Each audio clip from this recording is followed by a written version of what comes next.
I know y'all heard about R.kelly.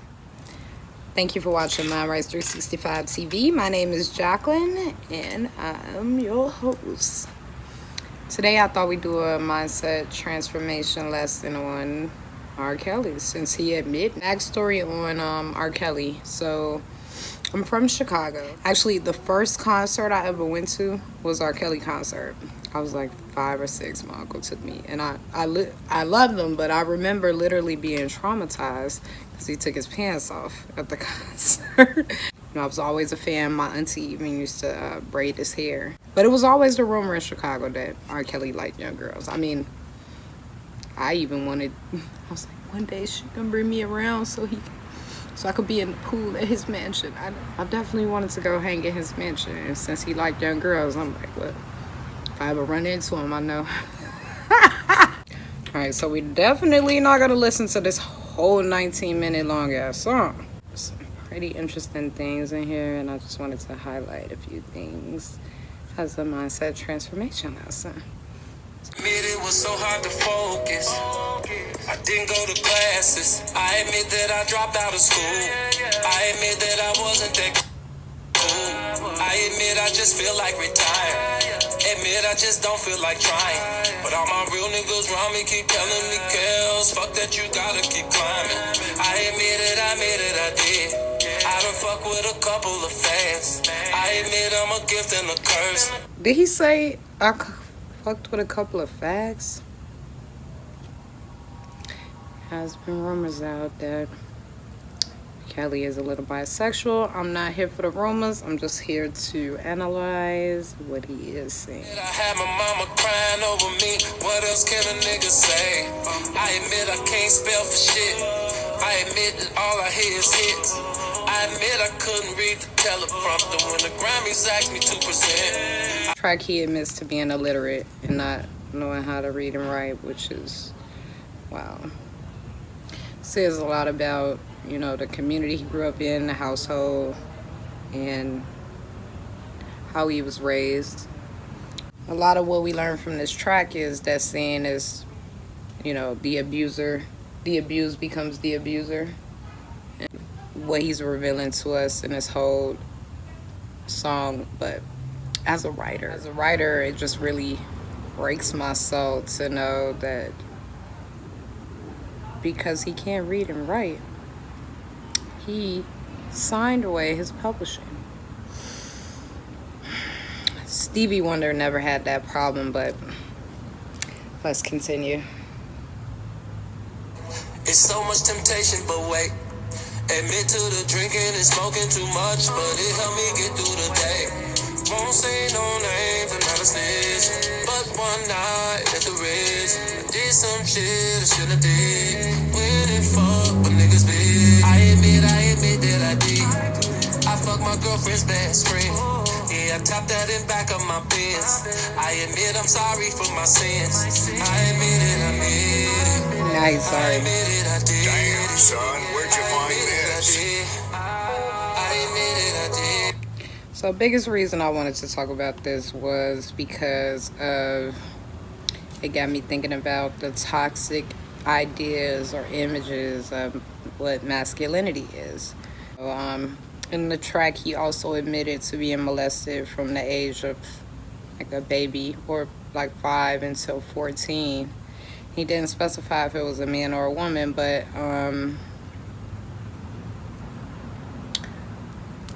it's one of those kind of things that's always swept under the rug. And the biggest problem with men who do actually go through molestation or have those kind of experiences, that they always seem to struggle to fit into the social standard of what masculinity means, or to feel the way they believe they should feel as a man, pressing their emotions or the pain that they feel, and numbing out to the world with drugs, alcohol, sex, and possibly abusing others.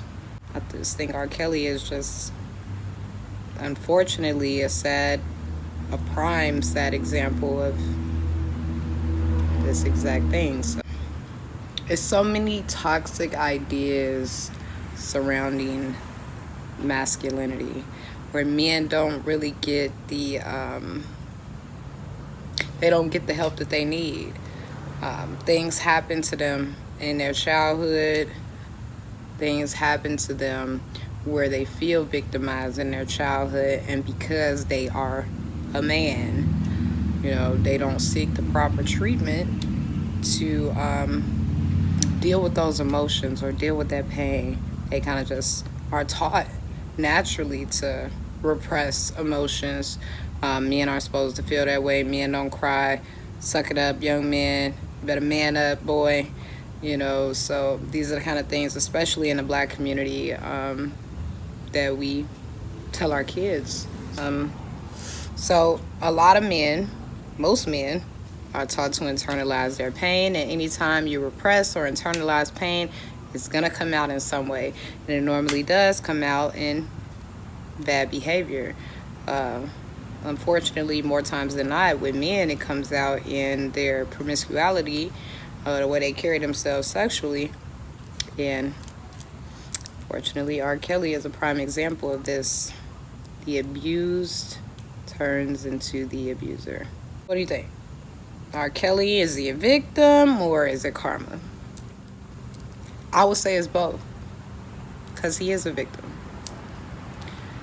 The stuff that happened to him when he was a little kid, when he was molested, he didn't deserve for any of that to happen to him. The fact that he was dyslexic and there was no one around to make sure that he was getting a proper education so that he could learn how to read and write properly, making sure that he go to school and things. So I say all that to say, men, don't repress your emotions. You are a human being just like a woman. You have emotions, you feel things, you feel pain, and especially from your childhood environment. Everybody is affected by those things. Just because you're a man does not make you immune to the effects of what the conditioning of how you have been conditioned and the things that went on in your environment and how they affected you. You're not immune to that. Everybody is affected by that. Or we'll use him as a mindset transformation lesson of somebody who went through abuse, and instead of asking for help, seeking the help that would have made his life better, or where he could try to move past some of those things that happened to him, instead of seeking that help, what he decided to do was repress it, and it turned into other things. This is a man that had the money, he had the women, he sung music that would make women drop their pennies in public, literally. He had all of these things, and yet none of those things was able to heal what happened to him. He decided to repress and internalize those feelings, and then they started bleeding out in other ways. Do I sleep with kids? I don't know. Doesn't even matter. If you listen just to what he admitted on this track about how, how scandalous he was, how disloyal he was, how he slept with his homie's wife, he slept with his girlfriend's best friend, he slept with all these different people. He might have said facts. Some people may think that's just a personal choice about, your sexual habits and what you choose to do with your body. And granted, it is. You can choose to do whatever you want with your body and sleep with as many people as you want. But I do believe that people who overindulge in sexual activities are numbing something. It's just like when people are using drugs or drinking too much alcohol. It's the same thing. It says a lot that he was abused as a child. I have more compassion for him. I do. And I'm not judgmental at all, but I have more compassion for him now, knowing, his struggles. But at the same time, dude, you were like rich. You could have invested in counseling. You could have invested in a tutor. Again, Stevie Wonder never had this problem. I think his contract's good, and he can't see or write. So R. Kelly, you have really no excuse for why you don't have your publishing. And then you want to cry wolf now that, you kind of backed up in a corner where people aren't allowing you to do shows. They're muting you. So I would say it's your karma, Kels. We can all choose to be victims of our circumstances. It's not an excuse. Each time you made a choice to do something, to contribute to your own demise, that was a choice. What happened to you when you were a kid, that wasn't a choice. You were a victim then. You're not a victim no more, Kills. But only God can mute you. I will still, I don't know if I'm gonna be playing your music, but it's really good music. I'm sure I'll probably listen to it again. It's like he said, only God can judge him. I'm not gonna judge him. I'm not his God. I will say that I think he's a great talent, and I really hope that he gets the help that he needs so that he can be better. I want to see him come from this. I really hope that R.Kelly is able to get the support, the counseling he needs so that he can start learning how to tell the truth and learning how to face some of the demons that he carries within himself, so that he can make music and we can actually enjoy it without feeling like we're supporting someone who is contributing to the demise of other young women or the abuse of other young women. I hope that a lot of men and women, but especially our men, let's take this as a lesson about not repressing our emotions or repressing our pain or internalizing our pain, because we see how that can bleed out and show up in other ways in our life, at our own demise. So subscribe. It's your first time watching the video. It's only my second one. I'm gonna do some more.